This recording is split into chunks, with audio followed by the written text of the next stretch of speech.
यहाँ आपको अपडेट करेंगे। मार्च में तरसीलात ज़र का हजम रिकॉर्ड 4.1 अरब डॉलर पहुँच गया।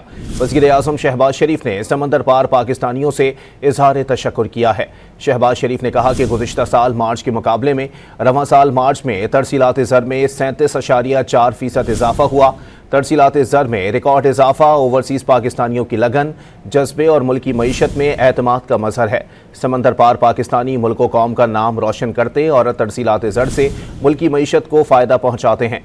वज़ीर आज़म ने वाज़ेह किया कि समंदर पार पाकिस्तानी हमारा कीमती असासा हैं।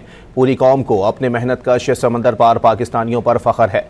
हुकूमत बैरून मुल्क मुकीम पाकिस्तानियों को तमाम सहूलियात फराहम करने के लिए पुरअज़्म है।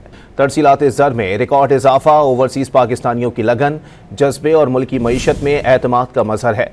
समंदर पार पाकिस्तानी मुल्क व कौम का नाम रोशन करते और तरसीलात ज़र से मुल्की मईशत को फ़ायदा पहुँचाते हैं। वज़ीर आज़म ने वाज़ेह किया कि समंदर पार पाकिस्तानी हमारा कीमती असासा हैं। पूरी कौम को अपने मेहनत कश समंदर पार पाकिस्तानियों पर फ़ख्र है। हुकूमत बैरून मुल्क मुकीम पाकिस्तानियों को तमाम सहूलियात फराहम करने के लिए पुरअज़्म है।